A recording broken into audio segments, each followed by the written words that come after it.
You're listening to the first ever EatSleepLift.com podcast, and I am your host, Dennis.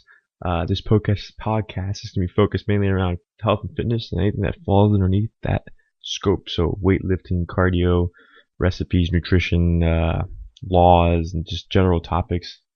We're going to discuss them, and God knows what kind of tangents we're going to embark on. It's a very opinionated show. A little bit about me. I am not a personal trainer. I'm not a certified strength coach. I am not a nutritionist. I am definitely not a medical professional. I am essentially nobody, just somebody with an opinion. How often this podcast is going to happen? I'm aiming for bi-weekly right now, but who knows? It might be monthly, might be bi-weekly, or annually. Who knows? Maybe once a decade. But basically, it's the reason we're going to try this format is that I feel like it's a much easier format to engage with people. It's a much more portable format, and I think it's be a little bit easier for me with regards to put information out there as opposed to videos. Videos for me take a really long time. That's why there's been such a kind of a lack in videos. Just setting it up, recording it, and editing it. I actually have the carrot cake recipe video that I recorded, which is a great recipe that I was working on. It tastes amazing, by the way. It's in my camera. I still haven't uploaded it and still haven't started editing it. I just haven't had time. It just takes too much for me. I get stuck up in that perfection stage, and that's why podcast is basically going to be unedited, just raw. Maybe if I go on some crazy boring tangent, I'll edit it out, but it's going to be raw. I mean, if I curse, I might drop F-bomb some point in time or something. If you have kids listening, you might not want to listen, or teach them that there's adult words. And yeah, so that's that. I'm basically going to try and portion out the podcast into probably like different segments. So say like for first it'll be like a monologue. So I'll go through news stories and stuff like that I think need to be shared, and I'll just give my commentary on it, and then we'll go to the main topic. Mostly of my choosing, or based on previous discussions and things that need to be discussed. And then after that, we'll basically focus on questions from users, feedback, all that kind of stuff. So with regards to the news, one of the things I want to talk about is the Denmark fat tax. Denmark recently passed a tax to basically on fat, saturated fat. Any food that had over 2.3% saturated fat, they're going to tax. So this sounds like it's a great idea, but what does it affect? Butter, eggs, coconuts, avocados. Then you have your crappy foods like crap cookies and crap cakes and crap pastries. But the most important food it would actually affect is bacon. I remember hearing Anthony Bourdain, I forgot whatever his show is, but I think he was quoting somebody who said that you can find God between the skin and the meat of a pig. In other words, just the lard. And that's true. I mean, think of saturated fats. So basically cuts of beef and just cuts chicken with the skin and stuff like that is just, now you have to pay for it. That's just absurd, because the thing is, at what point do you draw the line? You're going to get different schools of thought.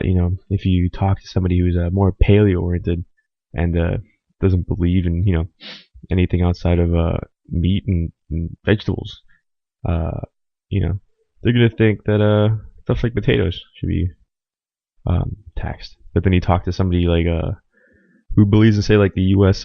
Pyramid scheme, essentially is what it is. I think now they use a plate for the daily intake, which is another gimmick. But if you look at that, 300 grams of carbs intake per day, that's absurd. And something like, I think it's 40 or 60 grams of protein. Come on. So now they're gonna say, where would you draw the line? What if something is high protein? Now you're gonna get taxed on something because that's a high protein food item. It's a very, very fine line. Now, at the same time, if you look at it the flip side, you look at foods that really are bad for you. Something like soda. I mean, I don't think anybody's gonna argue that soda is good for you at all. At all. I mean, it's just such a combination of caffeine and sugar and just horrendous stuff for you. And that's. But at the same time, I don't think they should be taxed. It's a society issue. If you look at the U.S., we talk about how we have a self-image problem and everybody's anorexic, yet we have an obesity problem. I mean, I haven't looked at the statistics deeply enough, but it's such a conflicting view, and obesity and those kinds of problems are not going to be fixed by taxes.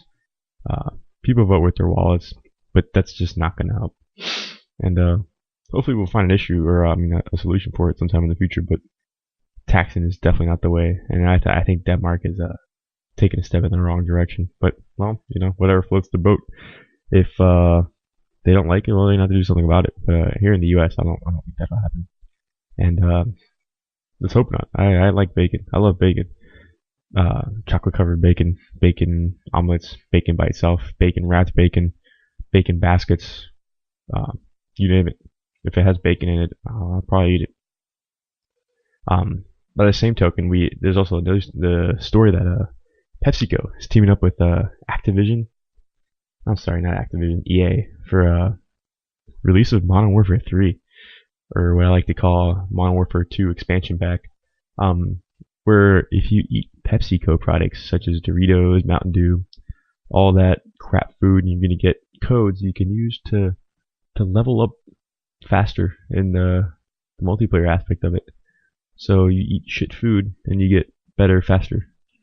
Seems so counterintuitive for a game where you're sedentary for so long to be getting rewarded for sitting on your ass and eating crap. And I think that clearly sends the wrong message to these fat little 10-year-olds with their parents' credit cards. It's such a bad way to go. And I understand they're trying to make money and suck the lifeblood out of their consumers, but that's such a low blow. But the unfortunate thing is that game will make so much money, and people will drink so much Pepsi and Mountain Dew and eat Doritos and just all that other stuff that it will be a success, unfortunately. And they'll just keep doing more and more. Before you know it, we're gonna have Modern Warfare 3 branded chocolate chip cookies from Walmart that allow you to unlock, something like a G3 or something, only if you eat those cookies. And yeah, that's clearly the wrong message. And it's so screwed up. I mean, have you ever eaten fast food for 3 days straight? Say like you're on a road trip and you just pig it out. You feel like shit. Like you could literally just explode from the horrible food, just the deep friedness, and it's horrible. I don't know how you can sit and eat so many Doritos and Pepsi and just feel good about yourself. I mean, you imagine sitting around playing Modern Warfare 3 for 6-7 hours after, and you get up to go get a Pepsi, and you can't even walk to the fridge. But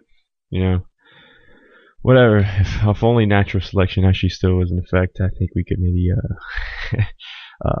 rule out some of these people. And the thing is, eating that kind of stuff really does affect you. And people say, "Oh no, it's just food." Think of the difference between grass-fed, like free-range beef, and corn-fed beef that's mass-produced. Just the difference in diet of the cow changes the flavor. That's what it's eating. It is what it eats. If you eat crap food, you're gonna be crap, and it befuddles me. But I don't know. I don't know what we're gonna do about that as a society. We'll have to find something to do about it. Maybe just not buy Modern Warfare 3. I know I'm not. Well, that's one tangent. So let's get to one of the questions that I actually get a lot, and that's what protein can I take to get more muscular and lose fat? And every time I get this question, I know it's coming from a beginner. It's such a loaded question. And I think it goes back to the desire for the magic pill, the magic bullet, magic arrow that we all want. And that's to be whoever we want to be physically, and do it without doing any work. The path of least resistance to achieve our goals. And unfortunately, to get muscular and to get thin, there is no such path. If you want to get big muscles, you have to work out. If you want to lose weight, you have to work out, and you have to eat better, and you have to eat less. That's just the bottom line. Granted, there are studies out there that say it's not so much what you eat, or how much you eat rather, but what you eat. So say like a better quality piece of chicken as opposed to just general uh, chicken cutlets will affect your weight loss and your overall health. But my personal opinion is I think it still boils into a lot of calories in, calories out. Um, just at the basic level, at the basic beginner level, calories in, calories out, and working out to get big. Um, there's nothing around it. If that's where tracking of what you do really comes into handy, because you have to look at where you are nutrition wise and health wise to be able to move forward. You have to. That's going to be basically the basic line for your goals. If you don't know where you're consuming now, and you expect someone to write up a meal plan for you, it's not going to work.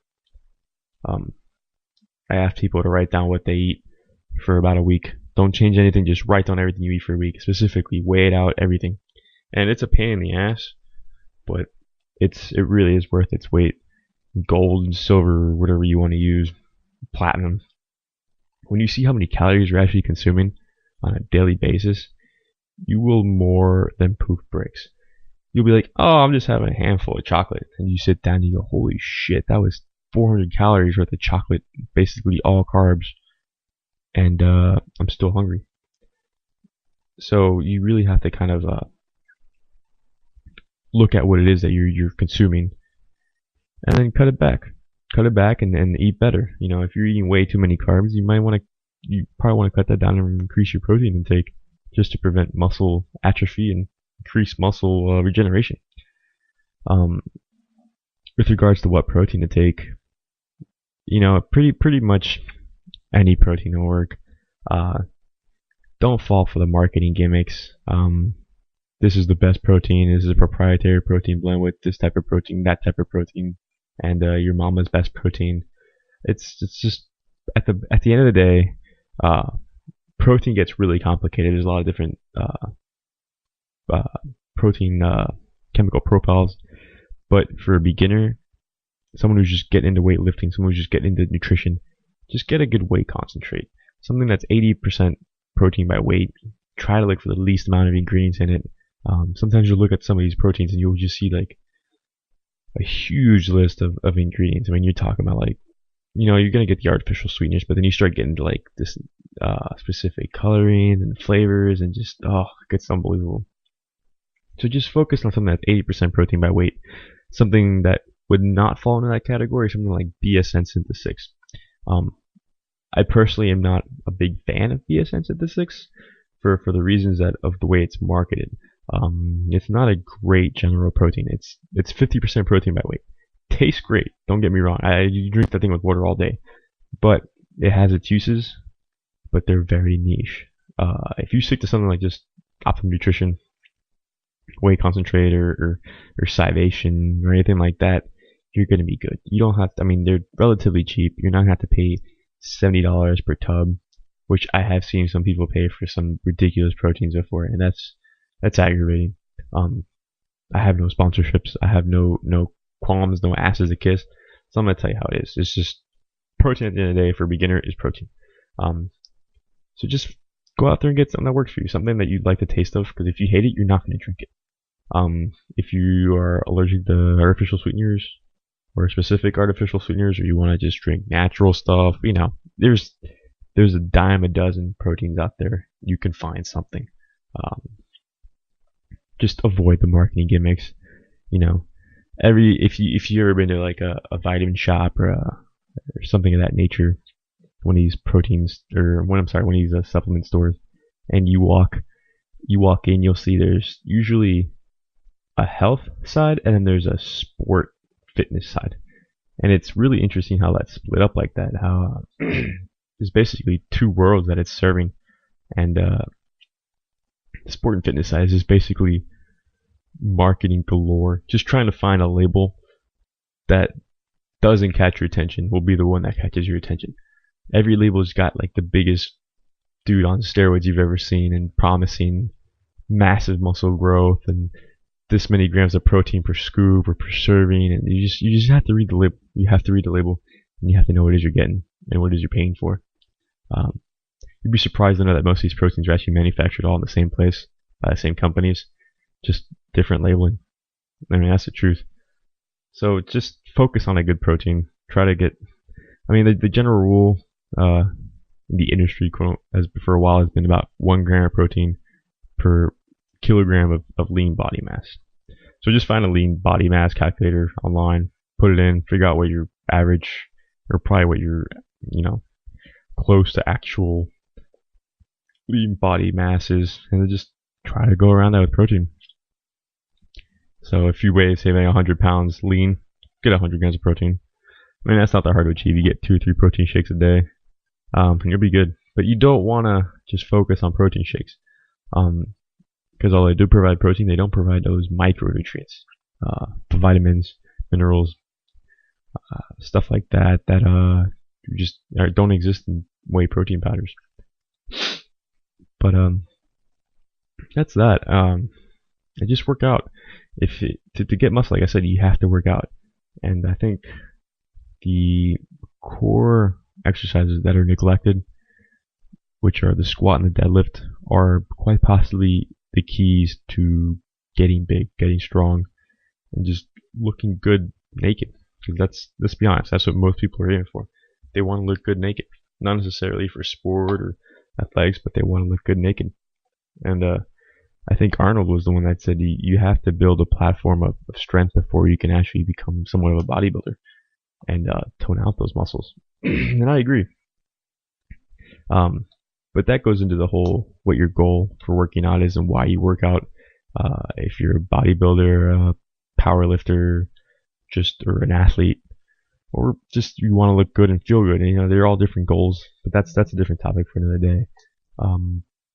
But yeah, if you that magic bullet, it goes back to the classic adage of work out and eat less. There's no magic bullet around it. And just don't. You have to ask more specific questions when you ask somebody like that, like what protein should I take to lose weight and gain mass. One thing is most people don't eat enough, and they'll tell you they do, but they don't. Which goes back to the recording what you eat. People say, "Oh, I eat all the time," and when you look at what they actually eat, they might be consuming 1,800 calories a day, and that's nowhere near enough if you want to get big and strong. I think I've calculated personally on the weekends when I tend to binge out and get kind of fat for 2 days, probably averaging around 6,000-7,000 calories a day. And it sounds like a lot, and it is, but you notice a difference in the gym. You have the energy, and you have the growth potential. I don't recommend it for anybody or everybody because everybody's different, and you have to know what your body wants and what it needs to grow. But I average around 3,500 calories a day. So you just have to eat and eat clean. Eat a lot of chicken, a lot of vegetables, beef. Avoid the cookies or Doritos. Try to avoid playing Modern Warfare 3 and Gears or whatever it is you play. But yeah, I'm gonna try and keep this podcast short. If you have any questions or comments, you can leave them here or send them to dennis@eatsleeplift.com. I'll be more than happy to read all of them. Doesn't necessarily mean I'll get back to all of them, but I want to engage podcast as a conversation. It's a conversation between us trying to get myths dispelled and get bro science figured out. None of this stupid stuff like, oh, if you consume 2 eggs while holding your nose before you work out, you'll be able to lift 600 pounds. Just get rid of that bro science and hopefully teach people things that even if you're advanced or beginner. I think we can all learn something. You learn something every day. If you can't help somebody in the gym or with their nutrition, then you don't know enough. You should be able to at least provide some guidance or show somebody where they can go to get guidance. And that's hopefully what I want to accomplish with this podcast. I want to keep dialogue open, maybe piss people off to the point where they do something.